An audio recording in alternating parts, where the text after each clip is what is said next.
खाना बाग नहीं है। भगवान ने कहा कि मुझे गुरु पूजा के लिए कुछ चाहिए, क्या करें? बोले आपका अपना परिचय दो पहले। बोले मैं अयोध्या के महाराज दशरथ का पुत्र बड़ा राम और मेरा आनंद लक्ष्मण है। माली ने सिर पर हाथ रख लिया, अरे बाप रे बाप, कहीं वही राम तो नहीं? अभी कुछ दिन पहले हमने सुना कि एक शिला को स्पर्श कराया वो स्त्री बन गई। बोले हाँ वही राम है। बोले ऐसा है, फिर तो आप अगर बगीचे में जाएंगे, जिस जिस पुष्प के पौधों को वृक्षों को छुएंगे सब स्त्रियां बन जाएंगी।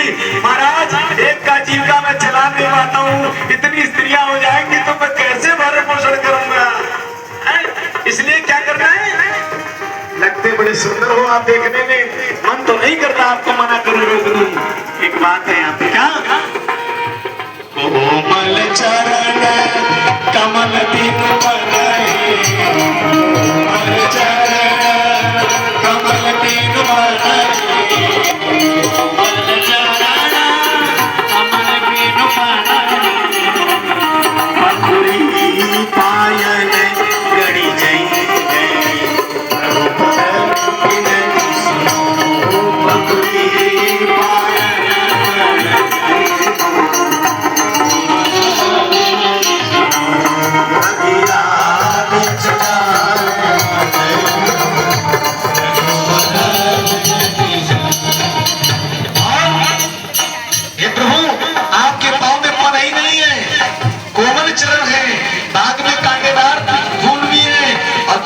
पाँव में पखुरी माने कांटा, कांटा लग गया तब क्या होगा?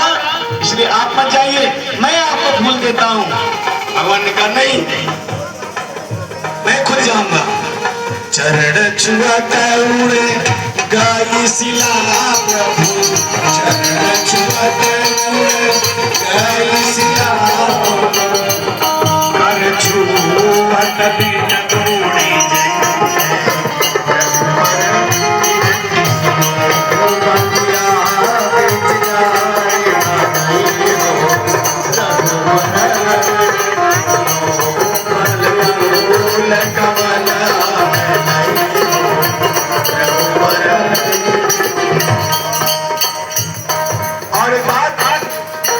सरसों पान शिला पर परसत, सरसों पान शिला पर परसत।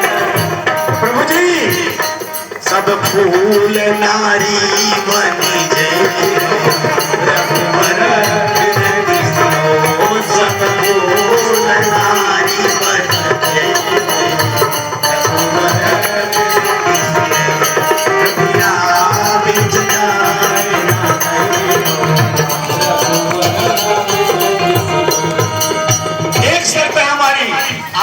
बागीचा में प्रवेश करा देंगे हम। क्या अगर आप सीता जी की जयकारा लगा दीजिए, जैसे माली ने बोला सीता जी का जयकारा लगा, लक्ष्मण जी तुरंत कह दिए माली खबरदार, हम क्षत्रिय हैं, हम औरतों का कभी जय नहीं बोलते, स्त्रियों की जय हमसे बुलवाओगे? भगवान राम ने शांत कराया, शांत। जब रे कहोगे सिया जो की जय जय, जब रे कहोगे सिया जो की जय जय, वही परमेश्वर भाई बगीचा बीच जाए,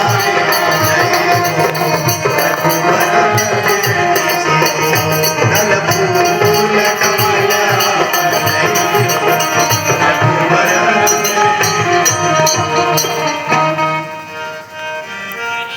भगवान राम ने आगे बढ़कर के जोर से जयकारा लगा, बोले जनकनंदनी की। और राम लक्ष्मण दोनों प्रवेश पाए, पुष्प तोड़ करके पुष्प वाटिका से लेकर के गुरु जी के पास गए और वहां पर पूजा संपन्न कराई। उसके बाद धनुष्य का मौसम देखने के लिए महाराज जनक जी के उस रंगभूमि में पहुंचे। भगवान राम धनुष तोड़ करके जनक जी को प्राप्त प्रदान किया और सीता का वर्ण किया। वर्ण करके लेकर के भगवान अयोध्या आए। अयोध्या आते ही बड़ा वर्ष 18 की सिया 27 के राम, मन में की अभिलाष तब करनो है कुछ काम। जब सीता जी 18 वर्ष की हो गई और 27 वर्ष के राम हो गए, तब उन्होंने वन गमन किया था। तो विवाह कितने वर्ष में हुआ? 12 वर्ष अयोध्या में रहे विवाह के बाद, और 12 वर्ष के बाद उनका वनगमन हुआ। उस समय उनकी उम्र हो गई 27 साल और सीता जी की उम्र हो गई 18 साल। तो विवाह का उम्र क्या था? भगवान राम की विवाह का उम्र 15 वर्ष और सीता जी की उम्र 6 वर्ष। इसको कहते हैं कन्यादान। उसके बाद वन में गए और वन में जाकर के सबका उद्धार करते हुए अंतोगत्वा रावण का उद्धार करके वापस पुनः अयोध्या को आए और अयोध्या में आकर के राज स्थापित किया। महाराज परीक्षित को सुखदेव जी कहते हैं, महाराज ये राम कथा थी। परीक्षित ने कहा, महाराज राम कथा आपने बड़ी जल्दी जल्दी सुना दिया, बड़ा अच्छा लग रहा था। बोले अगर राम कथा में रह गए तो कृष्ण कथा रह जाएगी, इसलिए कृष्ण कथा में चलते हैं। कथा 10वें स्कंद में पहुंच जाती है। चंद्रवंश का निरूपण किया। नारायण के पुत्र ब्रह्मा जी हुए और ब्रह्मा के पुत्र त्रिमुनि, त्रिमुनि के पुत्र श्रीमान चंद्रमा हुए और चंद्रमा के पुत्र बुद्ध हुए, बुद्ध के पुरवा हुए। पुरवा के वंश में 6 पुत्रों का जन्म हुआ, आयुष, सुतायुष, सत्यायु, रय, विजय और जय। इसी वंश में गांधी हुए, गांधी के पुत्री हुई जिसका नाम सत्यवती कराया। सत्यवती का विवाह ऋचिक मुनि से हुआ और आगे चल करके ऋचिक मुनि के यहाँ पर जमदग्नि पैदा हुए और जमदग्नि का विवाह रेणुका से हुआ। रेणुका के 4 पुत्र हुए, सबसे छोटे पुत्र का नाम परशुराम हुआ, जो ब्राह्मण होकर भी क्षत्रिय का लक्षण था। उसमें औषधि का अदला बदला हो गया था, इसके कारण ब्राह्मण होने के बाद भी क्षत्रिय का स्वभाव हो गया। परशुराम जी पिता के आज्ञाकारी थे। अपने पिता की आज्ञा पर एक बार अपनी माता जी का सिर काट दिया था, फिर उनके आग्रह पर उनको जिंदा किया, लेकिन पिता के महत्व को जानते थे, इसलिए सबको जीवित करा दिया। जब दग्नि के यहाँ पर एक गाय थी, जिस गाय का नाम था चरित्रपूरा। गाय का महत्व का वर्णन सुखदेव जी ने परीक्षित को सुनाया। गाय रखने से हमारे जीवन में समृद्धि आती है, पुण्य मिलता है, पद प्राप्त होता है, इसलिए गौ सेवा हमें जरूर करनी चाहिए। परशुराम के द्वारा सहस्राधिन का मारना हुआ। पिताजी जमदग्नि को अफसोस करना पड़ा। परशुराम को चारों धाम की यात्रा पर भेज दी और इधर सहस्त्रार्जुन के पुत्रों ने आकर के जमदग्नि का वध कर दिया। परशुराम जी प्रतिज्ञा कर लिए, क्षत्रियों का वंश में नाश करके रहूंगा। और 21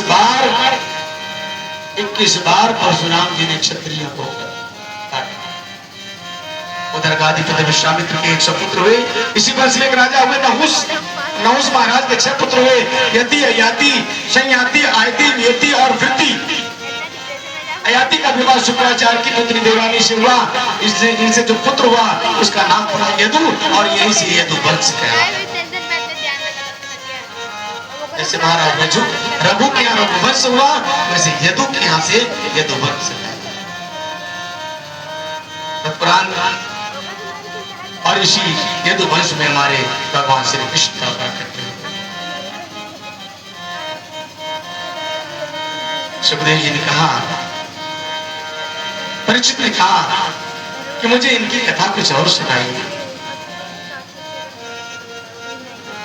बोले इन्हीं वंश में, इसी वंश में आगे चल करके एक शाखा निकली पांचाल वंश का, मगध वंश की।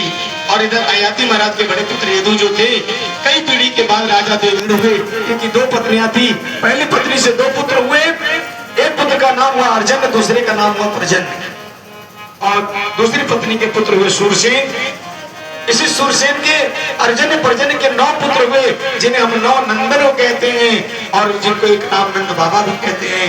सूरसेन के पुत्र वसुदेव आदि हुए और सुखदेव जी कहते हैं राजन वसुदेव जी की जो 7 पत्नियां हैं, सबसे छोटी पत्नी का नाम देवकी है जो कृष्ण की मां कहलाई। दूसरे नंबर की पत्नी का नाम रोहिणी जिससे बलराम की उत्पत्ति हुई।